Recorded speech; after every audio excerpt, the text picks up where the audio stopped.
when I was pregnant with Remy, it was 2014, and the nurses came up to me one day and they were like, "Time for your Tdap vaccine." And I was like, "Excuse me?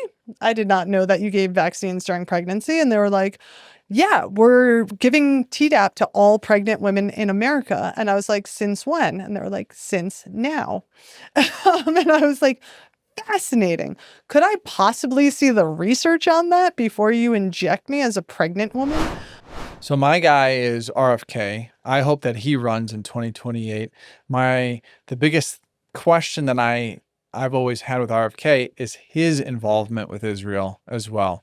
You know, after his dad was assassinated, he did like, I think he did heroin for like a decade. Mm-hmm. And what type of things was he doing to get himself into tricky situations, and what type of stuff does the Mossad, the Israeli CIA, have on him? Who knows? But it seems like the Mossad, Israel, it was very good at getting dirt on people and getting people in very compromising situations, to where it's like you got to go along with them. For sure. I mean, I've been an RFK fan for a really long time.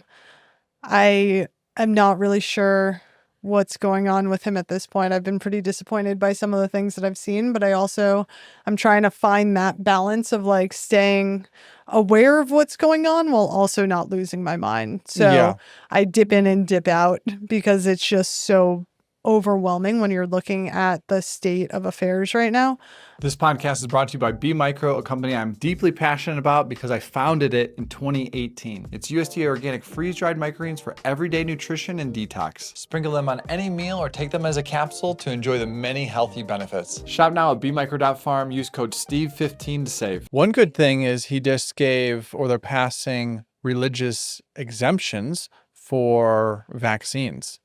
So they took that away for a while. For all states, they're bringing I that? think they're directing all states to do this. I don't know exactly how that works, but that is that's their recommendation. I don't know if it's a mandate. I just saw, this was just yesterday or the day before, that they're pushing for religious exemptions, nationwide.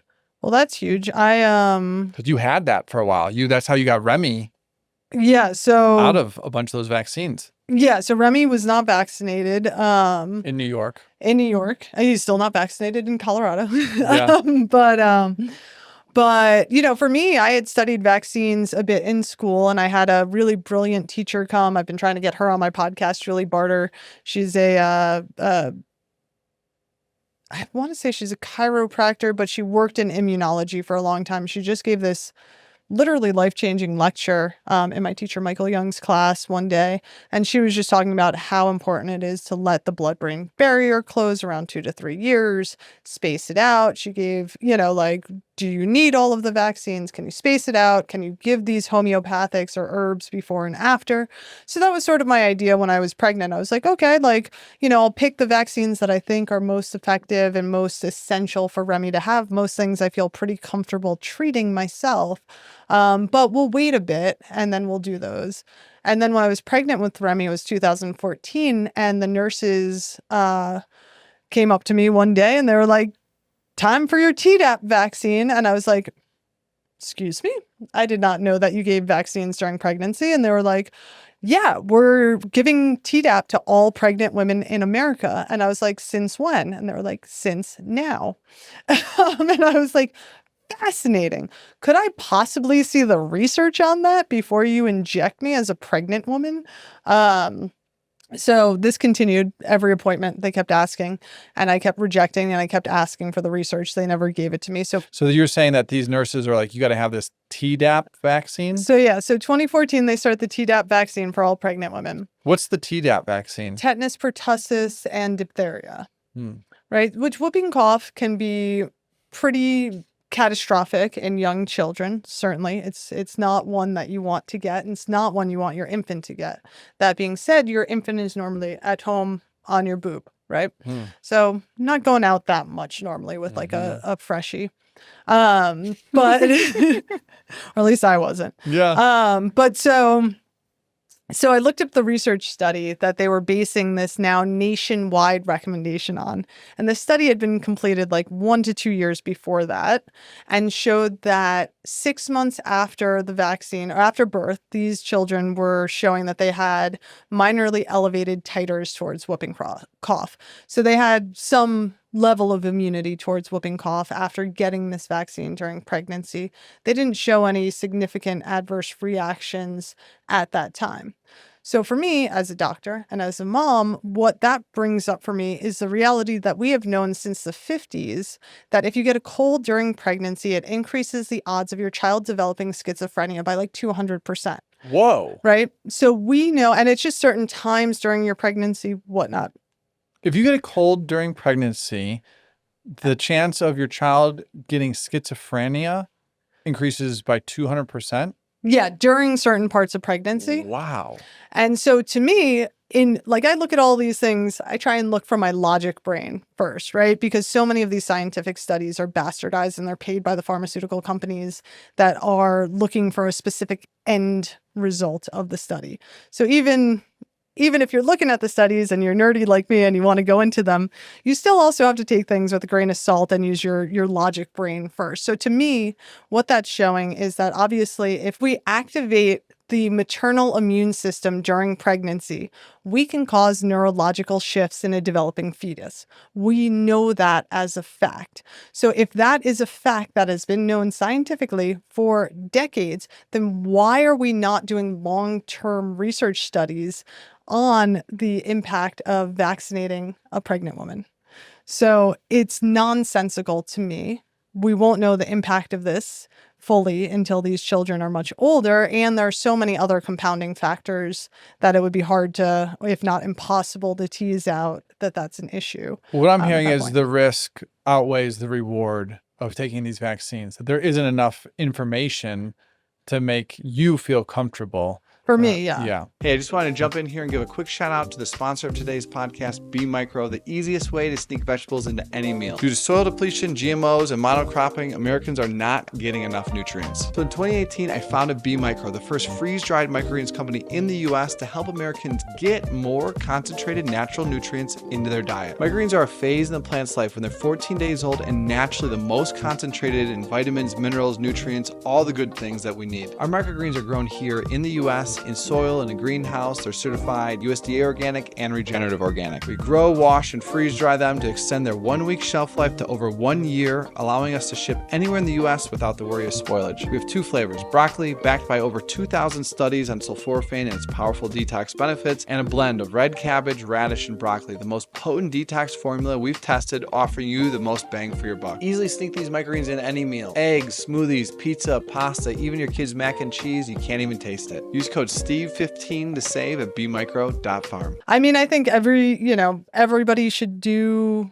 their due diligence. I think that doctors in particular need to do more research and look at the research and look at the absolutely catastrophic increase in neurodevelopmental disorders that's going on. We can talk about ADHD, ADD, allergies, autism. Those are all skyrocketing. But for me, one of the things that I often talk about are these rare genetic disorders like what Remy has. Remy's disorder, STXBP1, wasn't discovered till about 10 years ago. Wow. So there's no sample base to compare it to.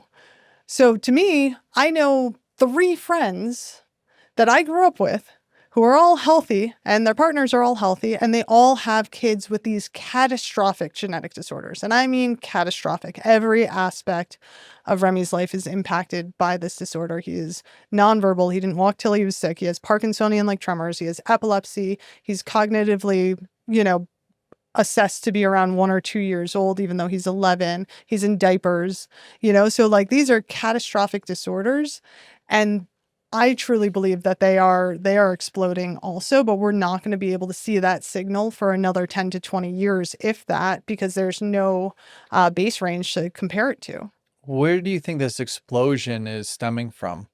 All of the toxins. Mm-hmm. And Is there a main place that these toxins are coming in? Because a lot point to the vaccines. So the vaccines are interesting. I don't think the vaccines are the cause of the genetic mutations. Even the new mRNA vaccines, which are more of like what Gene would you call it? modification? Thank you, gene modification. I think those. I think we'll have to wait and see what those do. I think those are scary, and I'm curious to see how that plays out in terms of the research. But in terms of these kids, this is before the mRNA vaccines. That one's always annoying. So like I wasn't vaccinated during pregnancy. I ate all organic. I did all the things. That being said, Ryan and I, my ex-husband, had both been on chemotherapy. I was on chemotherapy for leishmaniasis. He was on chemotherapy for cancer when he was younger. Wow. Those are known to cause genetic shifts and genetic instability. Microplastics cause genetic shifts and genetic instability. Glyphosate can impact the stability of our DNA. There's so many toxins in our environment that we are just under complete assault. So to me, it's always, vaccines can certainly be the tipping point, especially for these neurodevelopmental disorders like autism. And I would be very curious to see research in terms of their impact on genetic disorders as well. But for like somebody like Remy, I know that wasn't the cause for him, because that wasn't something, I probably hadn't gotten a vaccine in 20 years when I had him. Certainly possible, I suppose, but I would wager, I wouldn't say my life, but a significant amount on the fact that was the chemotherapies that Ryan and I did. And it's interesting because special needs parents are always like, oh, it's nothing you did. It's nothing you did. Like, don't blame special needs moms for like a child's disability. And I obviously agree with that. Like, no mom should feel like it was their fault. But I also think that ignoring the very real reality that many of these chemicals that we are ingesting, that we're wearing, that we're putting on our body and our skin are known toxins that can cause neuroimmune dysfunction, that can cause genetic instability. These are things that we actually really need to look into if we're going to find the root causes of these disorders and help these kids and help prevent this from happening in the future.